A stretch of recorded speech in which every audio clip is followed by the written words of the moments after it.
Welcome to the Deep Dive, your place for connecting with some profound insights and really exploring knowledge. Today we're jumping back into our series, Wisdom Unveiled. This is episode 10, and we're looking at the timeless wisdom of, well, an incredible figure. The 12th century Persian poet and mystic Feridaddin Attar Nishapuri. Attar is just, a towering figure. His ideas, even though they're centuries old, they still offer this surprising relevance, real depth for anyone seeking understanding today. Absolutely. And in this deep dive, we're going to unpack some really profound truths from his, let's say, philosophical and mystical conversations. That's right. We're drawing our insights mostly from translations of these deep discussions with renowned Iranian philosophers, Dr. Ibrahim Dinani and Dr. Esmail Manzuri Larijani, from the really well-known program, Marfat. And as always, just a quick heads up for you, our listener. When we navigate these kinds of intricate concepts, especially, across languages and philosophical traditions, well, sometimes nuances might shift a bit in translation. Our real aim, though, is always to capture and share the core essence, that kind of universal, profound wisdom. Definitely. And today, we'll really zero in on Attar's view of intellect, what makes a spiritual journey truly authentic, and maybe surprisingly, the deep lessons, almost ecological ones, we can learn straight from the earth. Okay, great. Let's start by unpacking Attar's big work, the Mysticism. Now, it often gets translated as Book of Affliction, but that title, it can be a bit misleading in English, can it? It really can, yeah. It's not really about worldly grief or personal tragedy in the way we might think. Right. In mysticism, the Mysticism may be better understood as the Book of Trials or even like a mystical epic of endurances. It has a different goal. It's more like a philosophical novel, a spiritual odyssey.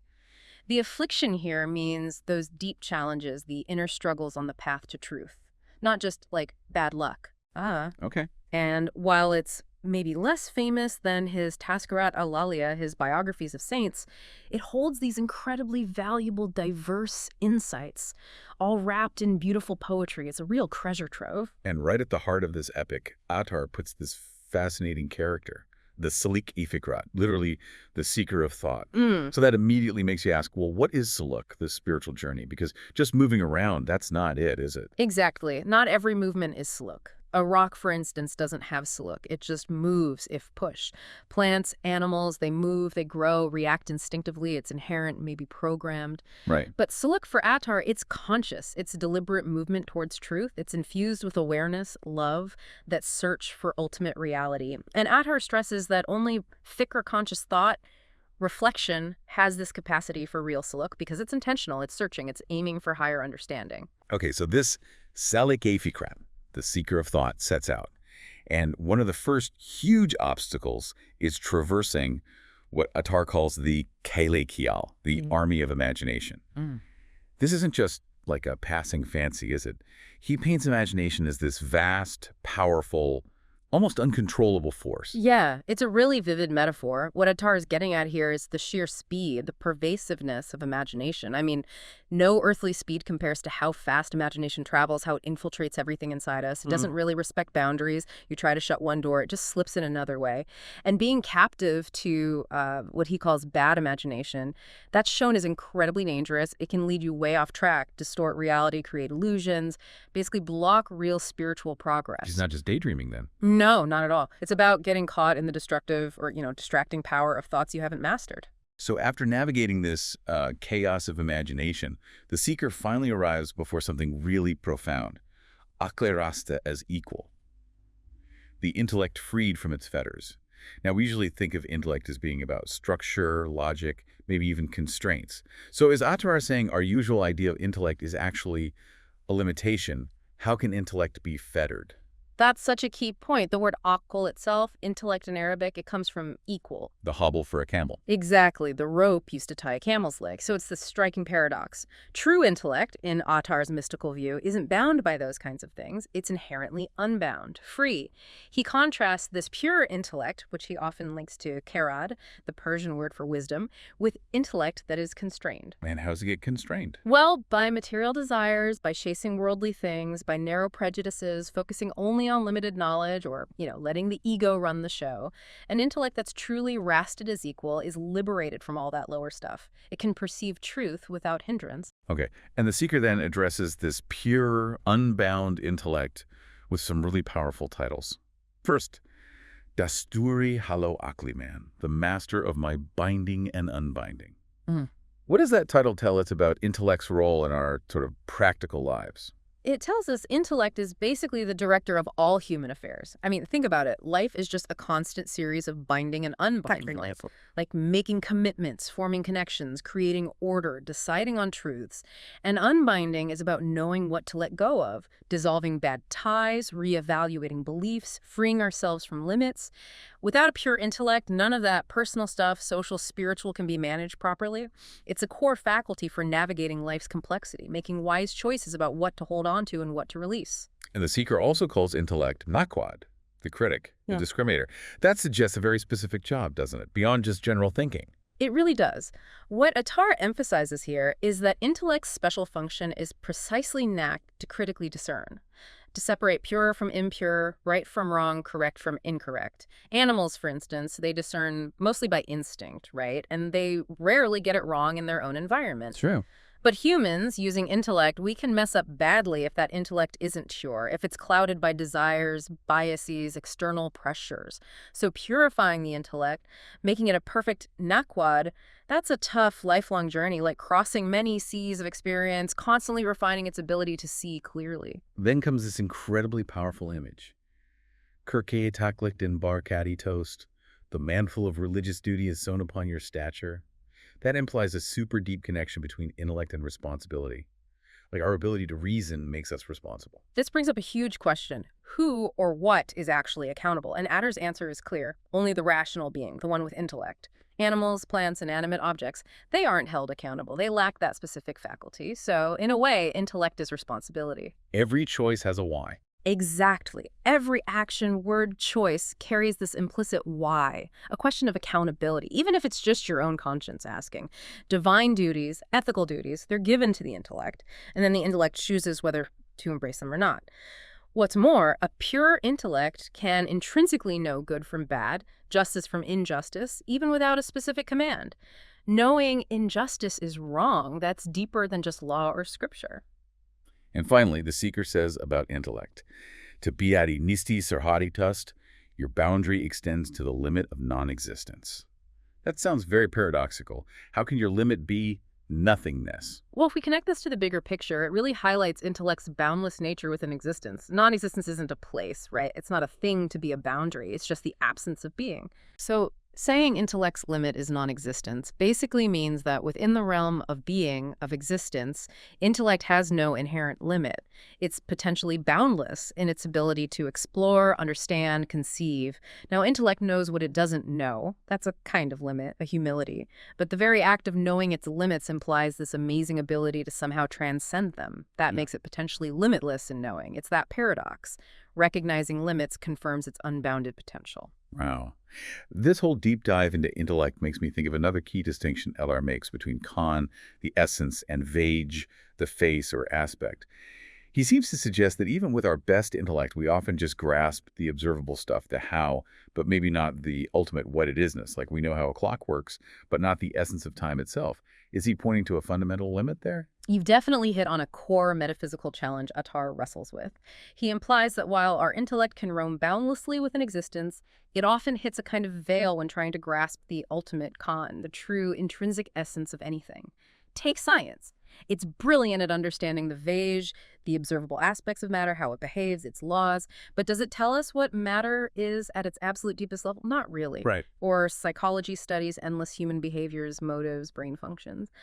But has anyone truly nailed the ultimate con of being human? Our consciousness, our spirit. It's elusive. This distinction pushes us past just empirical knowledge into metaphysics. It reminds us that things like love, beauty, joy, they're metaphysical questions too. You can't quantify them scientifically, but they're incredibly real, deeply felt.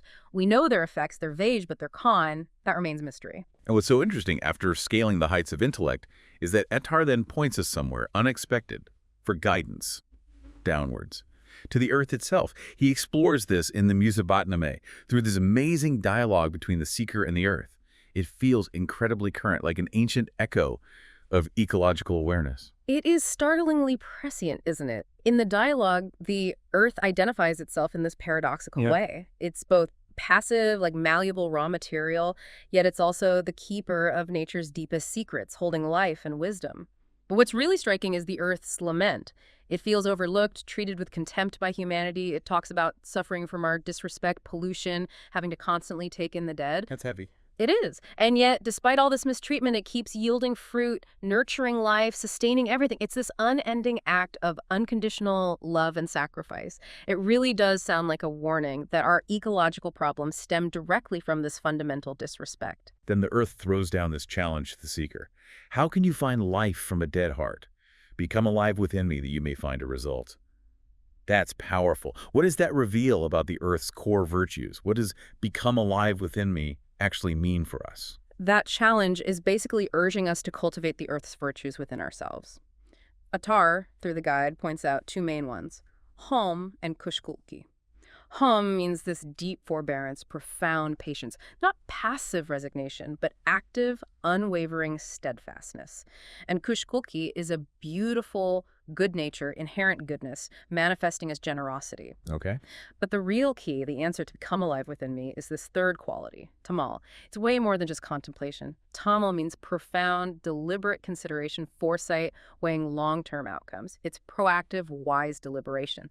So becoming alive within the earth means internalizing these virtues, especially tal, and acting with that patient, long-term wisdom the earth embodies. That's a great way to put tamal. So how does the Earth show this tamal in practice? What's a clear example? Well, think about winter. The earth endures the cold, the snow, the storms. It looks dormant, maybe even dead to us. Right. But that is its tamal in action, this deliberate endurance, this foresight. It's not just passive waiting. It's a deep internal process, holding potential, knowing what's coming, and the result, the vibrant life of spring, that hidden life, the results the seeker wants, they come from the earth's capacity for tal and home, that steady, patient wisdom that knows how to wait and nurture. Okay, so that brings it right back to us. If we have these elements of fire, anger, rage, and wind, destructive passions, chaotic thoughts inside us, how do we find that balance that a godal, like the earth, does? That's the vital connection. We learn from the earth by consciously trying to embrace humility, deep forbearance, patience, and especially tamal. We have to cultivate them. These virtues act like anchors, you could say, or like cooling water on our inner fire and wind. By exercising tamal, that thankful, deliberate pause, we stop those inner elements from causing harm to ourselves or others. And that allows us to reach agodal, inner balance, moderation, equilibrium.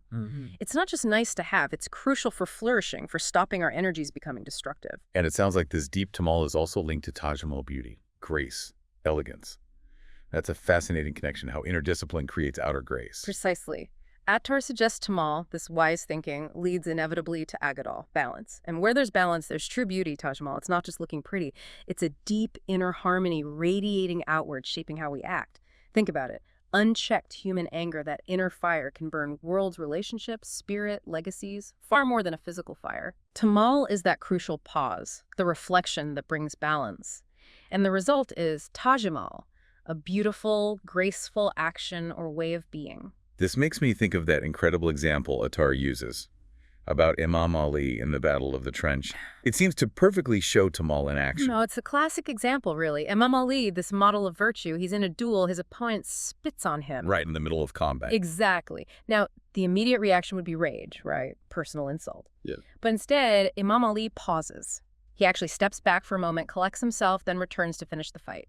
And when asked why, he basically said if he'd struck immediately, it would have been out of personal anger, not purely for justice or for God. That pause, stepping back from impulse to choose a higher motive, that was tamal. And the result? The result was tajimal, a noble act, recognized even by enemies for its incredible grace, integrity, self-mastery. It showed true power isn't just force, it's control. And Attar adds this amazing point. An idea, if it's truly born from tamal, from correct thinking, it becomes indestructible. It enters this realm of pure, eternal thought, like it gains timelessness. Indeed. And Attar's whole message here is also just so deeply reverent towards the earth. He sees it as this patient, sacrificing mother, echoing ideas you find elsewhere, like in the Quran, calling earth the cradle, the wet nurse. It's the place we're nurtured, perfected. It provides for us constantly, even when we mistreat it. So Attar is calling us to be faithful children to this generous mother, to understand our own complex nature, our fire, our wind, and to wake up from our heedlessness. He's urging us to take responsibility, to preserve, respect, and really align ourselves with the earth's timeless virtues. Patience, forbearance, and that deep, life-sustaining wisdom, Tamal. It's just such a powerful reminder, isn't it? That the deepest wisdom we're looking for might not always be in grand revelations or complex ideas, but sometimes it's right under our feet in the most overlooked parts of our existence. It's a profound takeaway, absolutely. By cultivating Tamal, that deliberate foresight, along with patience, forbearance, we can find true inner balance, a godal, and this lasting beauty, Tajmal, in our own lives. And doing that honors the earth, not just out there, but by reflecting its qualities inside us. So as you continue on your own journey of discovery, maybe consider this. What small, consistent inner practice of Tamal could you explore this week? Maybe even just for today. Yeah, that raises a really important question for you personally. Could it be something as simple as taking that conscious breath, thinking about consequences before reacting strongly when something irritates you? How might that inner discipline, that kind of internal pause like Imam Ali took, how might that actually lead to more outer grace, more tajamal in your daily interactions? And how might really embracing these earthly virtues bring more agodal, more balance, more moderation, and perhaps more genuine beauty, not just into your inner world, but into how you engage with everything and everyone around you. Just something to maybe ponder on. Thank you so much for joining us for this deep dive into Attar's really incredible wisdom. Keep exploring those big questions and keep looking within and maybe even beneath your feet.